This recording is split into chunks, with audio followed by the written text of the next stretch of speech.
This is VOA Africa.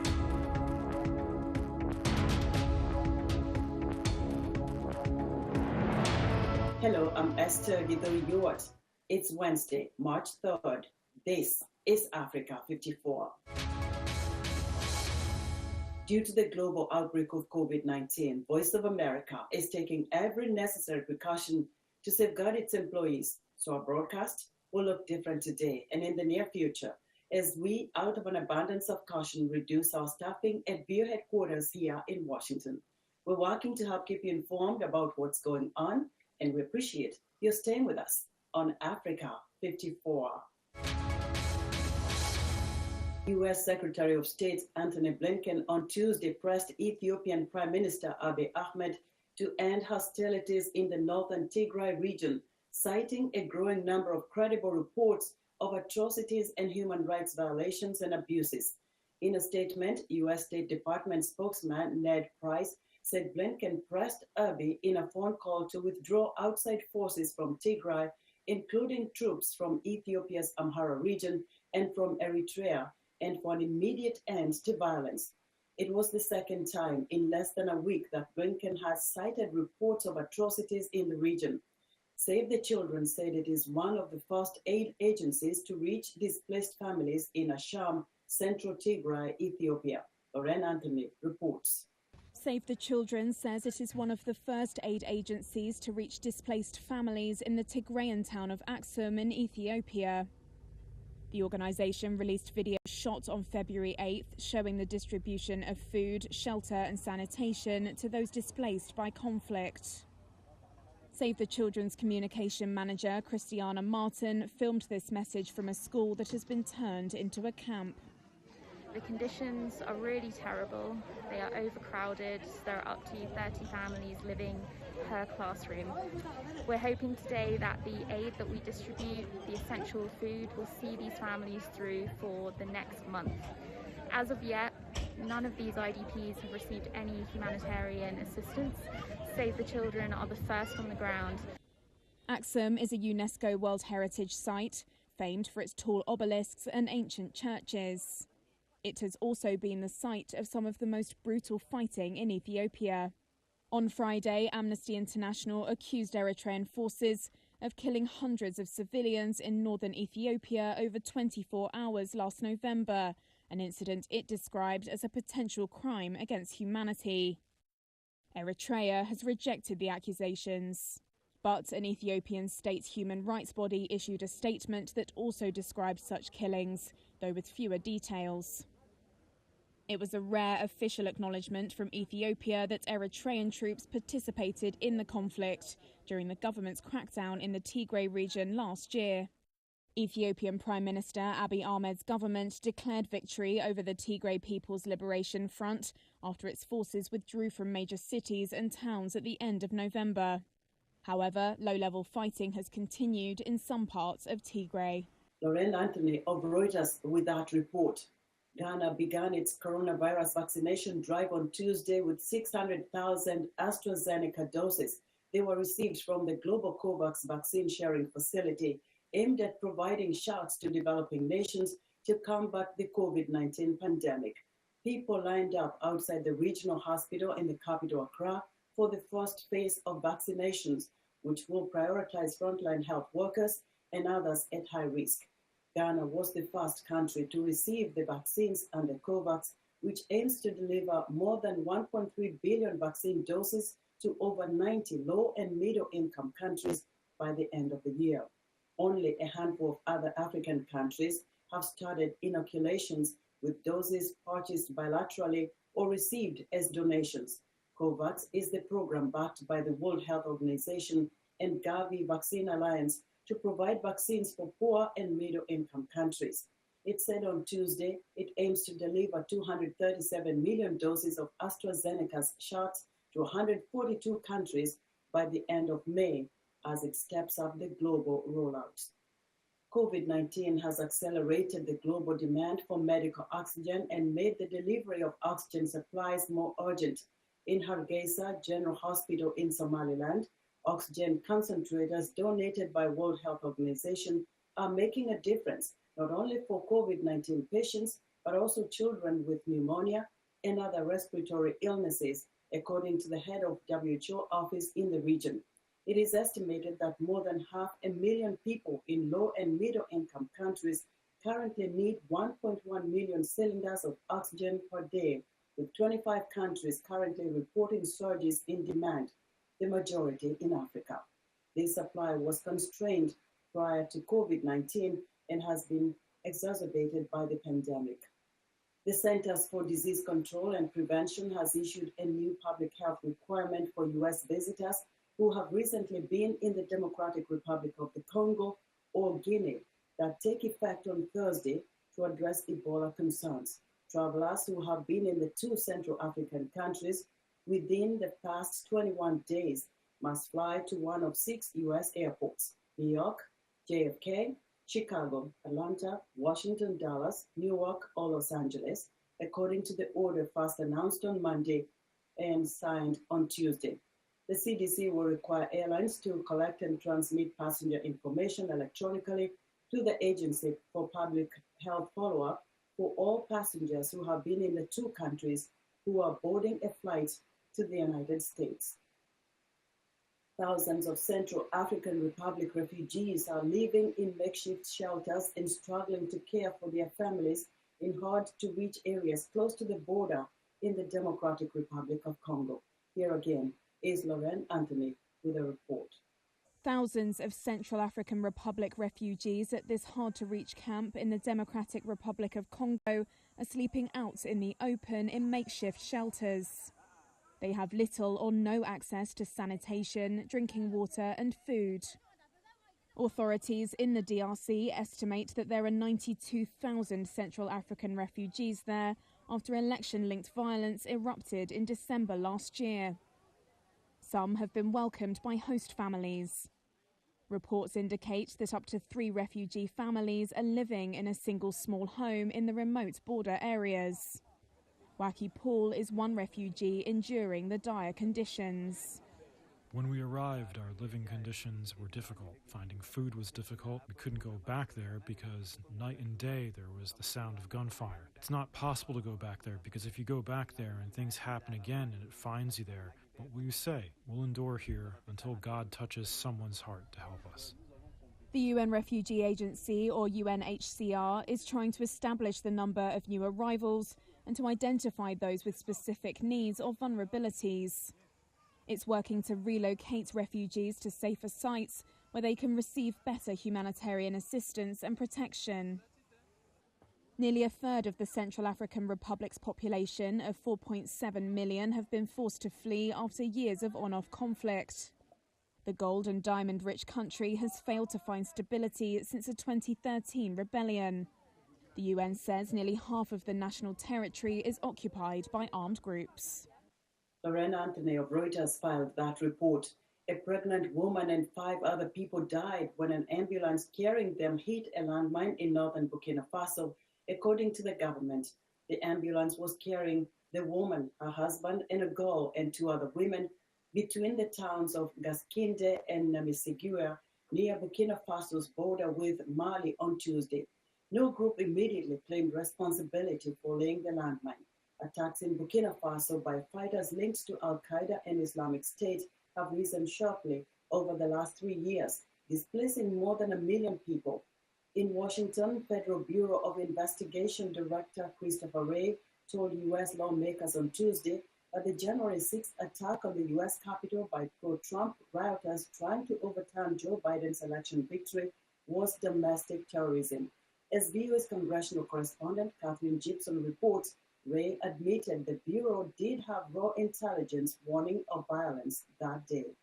We need angrier patriots. For the first time since the January 6th riot at the U.S. Capitol, one of the nation's top law enforcement officials telling lawmakers Tuesday that riot was domestic terrorism, fueled in large part by white supremacist groups that represent a serious threat in the United States. It has been the biggest chunk of our racially motivated violent extremism cases, and itself the biggest chunk of our domestic terrorism caseload overall.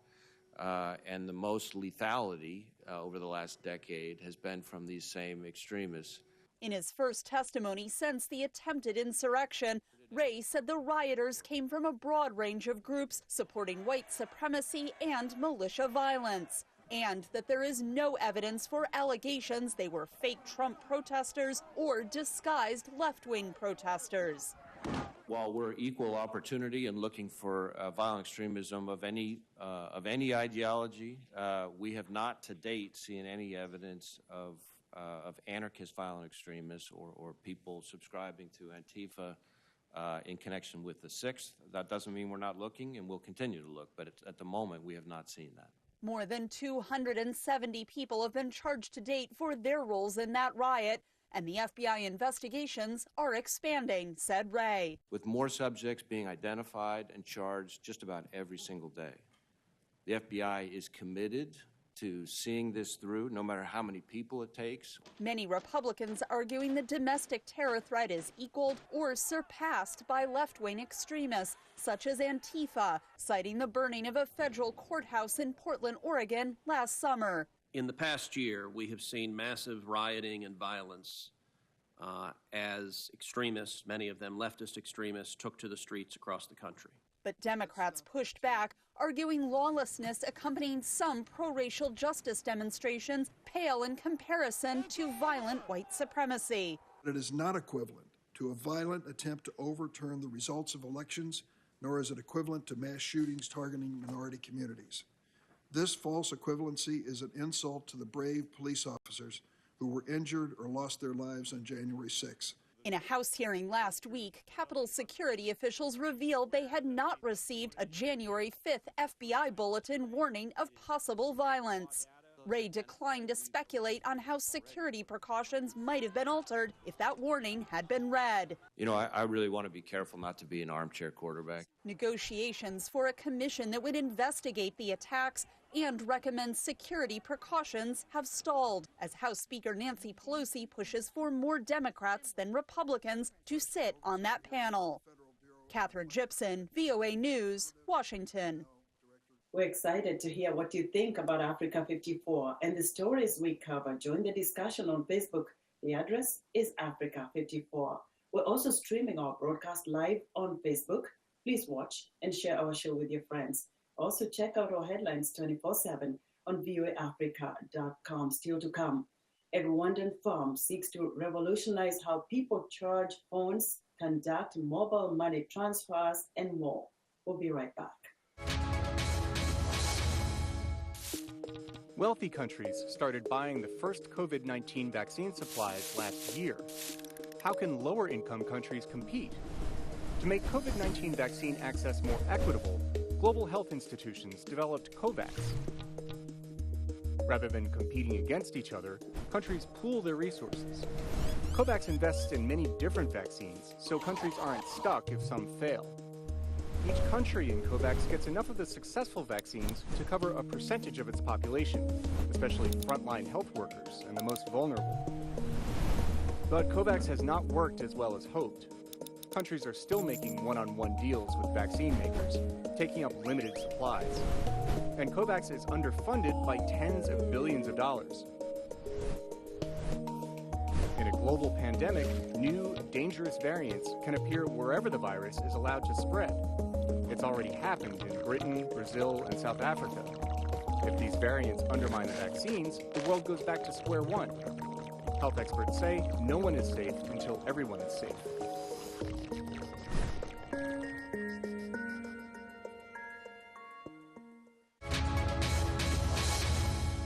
Welcome back to Africa 54. In 2019, Lonnie Bunch became the first African-American and first historian to become secretary of the Smithsonian Institution, the museum's highest office.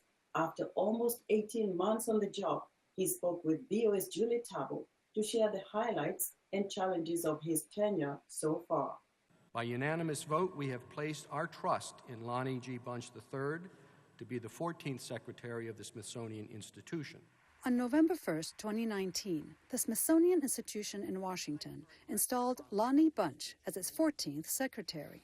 Congratulations, Mr. Secretary. During his acceptance speech, Bunch shared a story about a 1960s road trip with his father. He pulled in front of the Smithsonian, and then he said to me, "You could visit the Smithsonian and not worry about being turned away by the color of your skin." I have never forgotten that moment. Bunch is the first African American and first historian to hold the Smithsonian's highest office. I think of my grandfather and grandmother. They started out as sharecroppers. And she used to take in other people's laundry and scrub other people's floors so her children and grandchildren wouldn't have to. Well, because they changed the trajectory, I am where I am. And so I want to make sure that what I can do is help change other people's trajectories. As secretary, Bunch oversees the world's largest museum, education, and research complex, with 19 museums and the National Zoological Park. He has worked at the Smithsonian for decades. The goal of the museum is to make America better. Previously, he was the founding director of the National Museum of African American History and Culture, which has welcomed more than 6 million visitors since it opened in September 2016. The museum is devoted exclusively to exploring, documenting, and showcasing the African American story and its impact on American and world history. It's home to a collection of 40,000 objects. The one that resonates with me, that makes me cry every day, is Emmett Till's casket, mainly because I became close to his mother as I was getting ready to leave Chicago. Till was a black teenager who was kidnapped and brutally murdered by white men in Mississippi in the summer of 1955. Bunch recalls the strength of Till's mother. What I realized is that the casket was really not a way to talk about Emmett Till's broken body, but it was a way to talk about the strength of women. Here is a black woman at the worst moment of her life, said, "I will use that to challenge America, to reinvigorate or reignite the civil rights movement." Since becoming secretary, Bunch has had to grapple with the challenge of the pandemic, which has forced the museums to close and focus more on their online presence. We knew at the Smithsonian that we needed to be more digital. If you have 39, 40 million people come to your door every year, you're like, wow, that's pretty good. But that's a small percentage of what could come to you digitally. It's been a moment where it's allowed me to begin to think about reimagining the Smithsonian, reimagining our educational output, reimagining how we serve the public, because my goal was not to simply get through the moment, but to use the moment to propel us forward. To look forward while still remembering the past. Julie Tabo, VOA News, Washington. After a year of protests and quarantine closures, some shops across America have been boarded up and the plywood used as a canvas by artists and protesters. Natasha Moskovaya reports from Seattle on what will happen to what many see as protest art depicting an important part of U.S. history. In the heart of Seattle's Capitol Hill neighborhood, graffiti and murals cover walls and pieces of plywood guarding shop windows. The largest display for mass protests last summer includes the words Black Lives Matter painted on the road. It stretches for the whole block on East Pine Street. I painted the L, love, legacy, life. 15 local artists collaborated on this, each bringing their unique style to the project. For myself, I do a self-portrait that's a shark, sunflower, like octopus tentacles. And it's more or less like everyone sees my personality is very bright, very fun, but I'm a crazy person. And then, of course, the main attraction is the beautiful black women. I like to depict them kind of as giants or goddesses, because as a black man, they've been a very big, pivotal part of my life. The mural, painted at the height of summer protests sparked by the death of George Floyd, has been called the symbol of free speech and civil rights. To preserve it, Seattle's Arts and Culture Office joined the artists and the city's Department of Transportation to get the work fully repainted. The time we did it was more of a street art, graffiti kind of thing where we didn't really ask permission, we just took claim. The second time around, it was definitely a mural. We got paid, we're going to make sure this is done right. For some letters, it took as many as 5 layers of paint to ensure it can withstand street conditions.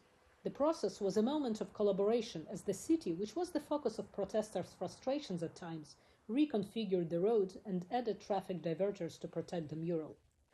So it's supposed to stay for about 5 years, but I'm hoping it stays forever. Hoping it becomes a part of Seattle culture, and reminding that we really need to take Black lives seriously, not for granted. We're just like you. This mural belongs to the people. This mural belongs to the artists. We're just there to offer our assistance and resources. The city code requires small business owners to either clean up graffiti on their property or face fines. In the spontaneous outburst of protest art, though, it is not always clear where the line between vandalism and art is. We do know that, we should at least preserve some of these murals that have been created on businesses, and trying to do our best to preserve this, because it's one of those moments in history that you want to capture and preserve to sort of show what we went through as a culture, as a country. That plywood belongs to the owner of that business and or building in most cases. And so it's up to them on if they want to donate it or they want to keep it themselves. But the main goal is preservation, to tell the story and remember this moment in history. Not all Seattle residents remember the protests as something to be celebrated. There were acts of violence and destruction by some of the protesters, leading to clashes with police as authorities attempted to regain control over the rioting. A large patch of bulldozed soil in Cal Anderson Park is all that is left of a self-declared autonomous zone, the CHOP, created by the protesters. Pieces that were made there are now traveling with activists around Seattle. This is one of the black fists that was from the CHOP art. And then we have about, I want to say close to 200 pieces of plywood from the boards and barricades that were in the CHOP. I was actually arrested trying to stop the CHOP art from being taken from the CHOP. So I feel I'm very passionate about this. Today, most of the protesters' camp artwork is in a storage facility and is subject to an ownership dispute between the protest veterans. As for the plywood murals, some shop owners plan to display them, return them to the artists, or donate them to local nonprofits and museums. Natasha Mozgovaya, VOA News, Seattle.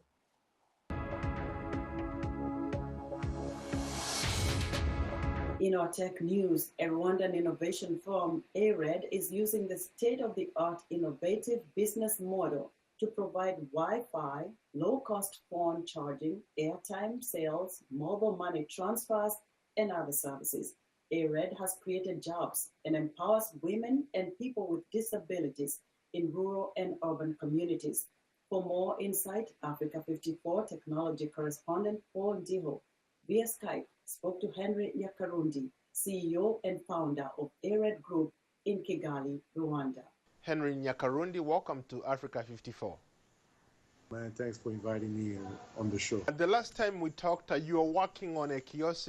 You had literally just started working on this smart solar kiosk in Kigali, Rwanda. Bring me up to speed. What have you been up to? Yeah, so when we first met, we were focusing on just energy. So we had developed this solar kiosk platform to provide phone charging services. Today, we've evolved the technology much further. Now we also do phone charging, but we're mostly focusing on connectivity. So in the meantime, we developed what we call a edge solution on a mini server. So the idea now of the kiosk is to becoming a one-stop shop access to not just phone charging, but also access to digital applications using Wi-Fi. So user, especially low-income people, can access information on their phone without having internet on their phone. And that's really what our new value proposition is. And then the good thing is now we've been able to expand. We're in 4 countries right now. We're adding 2 countries this year. But on the technology side, that has been the biggest change. Why would one want to come to your kiosk as opposed to going to MTN or Airtel? You get the same service as MTN or Airtel, plus more. Airtel, MTN don't have Wi-Fi connectivity or edge technology. They don't have phone charging services on their kiosk. So, the value is right there. Now you can get all your services from one location. And we even added now government services where you can pay your taxes, so on and so forth. So it's a true one-stop shop. So if you're a customer, you come to our kiosk, you want to charge your phone, that's great. But let's say you need to buy airtime or you need to transfer money. You can do that also. Let's say you want to download content or see, you know, or check the news or so on and so forth. You can do that also. So we really wanted to build a one-stop shop for digital access. How do people access those services? Do they have to come to that kiosk for them to be able to access the news, for example, or anything, any content online? Or there is a way they can tap into your Wi-Fi connection to be able to do that remotely without being able to come to your kiosk? No, so it's a connectivity on the go, we call it. So it's really for people that are in public places, you know, when you're waiting for your bus, if you're in a marketplace while shopping, anywhere there's a high traffic of people, whether it's in rural areas, semi-urban area, or refugee camps, that's where we focus on. We don't focus on home connectivity. We really focus on connectivity on the go, while you're on the go. And of course, the Wi-Fi radius is about 100 meters. So you don't need to be very close, but you have to be on our radius. Is it a free service? Some of them is free, some of them it's not. It depends what service you're talking about. The Wi-Fi access is free, but we generate money through on the business level. So businesses use our platform to distribute what they want to distribute on our Wi-Fi platform. Your goal is to revolutionize how technology is distributed, especially when it comes to these phones that we use or simple things that we do every day. Can you speak more about that? You know, what we're trying to do is connect the unconnected. You know, in Africa, statistically, 70% of the population are still not connected to the internet or still not using the internet. That's a huge number. If you look at business today, e-commerce, digital money, because mobile money use USSD, but digital money needs internet.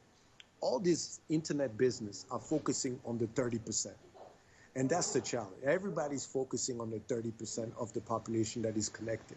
The middle class, you know, or lower middle class. But there's 70% of the population not connected. And that's where we're focusing on. Our goal is to connect the unconnected. It's a huge market, but it's a very challenging market because it's not just about connectivity. It's about educating the people about the connectivity you're providing. It's also, you know, it's a very long-term investment structure, and that's what we do at ARED. Well, Henry, thank you so much for your time.